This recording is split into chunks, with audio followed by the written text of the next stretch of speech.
अध्याय 7 भविष्यवाणी और असली कीमियागर। जब हिम्मत आपकी किस्मत तय करती है। सैंटियागो के दिल में एक जबरदस्त कश्मकश चल रही थी। एक तरफ उसकी भविष्यवाणी थी और आयशा पर होने वाले हमले का खौफनाक मंजर, और दूसरी तरफ डर था कि अगर उसने यह बात किसी को बताई और वह गलत निकली तो उसकी जान भी जा सकती थी। उसे उस जिप्सी औरत की बात याद आई। सपने वह भाषा है जिसमें ईश्वर हमसे बात करता है। उसे लगा कि यह भविष्यवाणी भी कायनात की एक इशारा है जिसे वह नजरअंदाज नहीं कर सकता। उसने हिम्मत जुटाई और सबसे पहले उस ऊंट चालक के पास गया जिसके साथ उसने रेगिस्तान पार किया था। ऊंट चालक एक बुद्धिमान आदमी था। उसने सैंटियागो की पूरी बात सुनी और कहा, रेगिस्तान लोगों को भविष्य देखना सिखाता है। तुम्हें ओराइसिस के सरदारों को यह बात बतानी चाहिए। वह बुद्धिमान लोग हैं, वह तुम्हारी बात सुनेंगे। ऊंट चालक की बातों से सैंटियागो को हिम्मत मिली। वो ओराइसिस के सरदारों के विशाल तंबू में पहुंचा। वहां ओराइसिस के सबसे प्रमुख और बुद्धिमान सरदार बैठे थे। एक अजनबी चरवाहे को अपने भेष देखकर वह हैरान थे। सैंटियागो ने डरते डरते उन्हें अपनी पूरी भविष्यवाणी के बारे में बताया कि कैसे उसने बाजू को मुकाबला करते देखा और कैसे उसे लगा कि ओराइसिस पर हमला होने वाला है। सरदारों ने उसकी बात को बहुत गंभीरता से सुना। उनमें से एक सबसे बुजुर्ग सरदार ने कहा, हम रेगिस्तान के नियमों को जानते हैं और एक नियम यह भी है कि हर भविष्यवाणी पर विश्वास करो। कल के लिए हम ओराइसिस के निष्पक्ष होने के नियम को समाप्त करेंगे। हम अपने आदमियों को हथियार देंगे, लेकिन शर्त यह है कि अगर कल सूरज ढलने तक कोई हमला नहीं हुआ तो इन्हीं में से एक हथियार का इस्तेमाल तुम्हारे खिलाफ किया जाएगा। सैंटियागो ने उनकी शर्त मान ली। अब उसकी जिंदगी दांव पर लग चुकी थी। वो तंबू से बाहर निकला। उसका दिल जोर जोर से धड़क रहा था। वो नहीं जानता था कि उसने सही किया है या गलत। रेगिस्तान की तरफ चलने लगा। तभी एक सरदार रेगिस्तान की तरफ चलने लगा।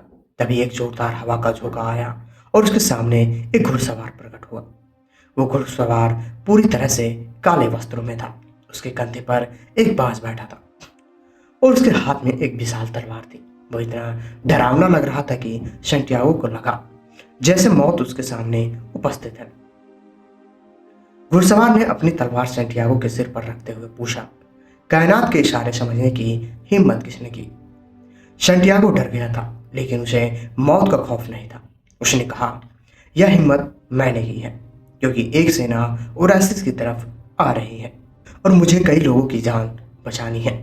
उसके जवाब में इतनी सच्चाई और हिम्मत थी कि घुड़सवार प्रभावित हुआ।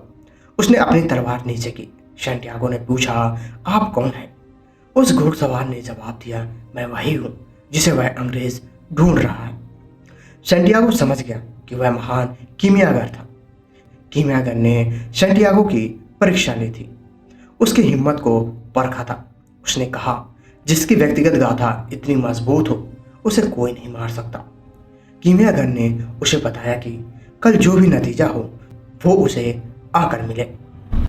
अगले दिन पूरा ओराइसिस तनाव में था। ओराइसिस के सारे मर्द हथियारों के साथ तैयार थे। सूरज ढलने लगा और कुछ नहीं हुआ। सैंटियागो का दिल डूबने लगा था। तभी अचानक रेगिस्तान से धूल का गुब्बारा उठता दिखा।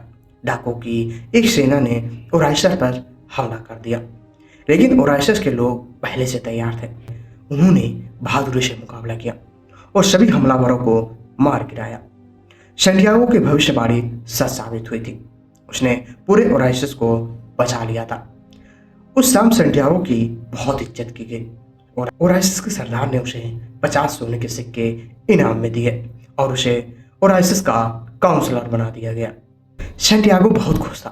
अब उसके पास दौलत थी, इज्जत थी और फातिमा का प्यार था। अब वह यहीं अपनी जिंदगी खुशी खुशी गुजार सकता था। वो कीमियागार से मिलने गया। कीमियागार ने उसे बधाई दी, लेकिन फिर एक सवाल पूछा, तो अब तुम्हारी व्यक्तिगत गाथा का क्या होगा? क्या तुम अब भी पिरामिड जाओगे? सैंटियागो ने कहा, मैंने अपना खजाना पा लिया है। फातिमा ही मेरा खजाना है। तब कीमियागार ने उसे समझाया, फातिमा एक रेगिस्तान की औरत है। वो जानती है कि मर्द को अपनी व्यक्तिगत गाथा पूरी करने के लिए जाना होता है।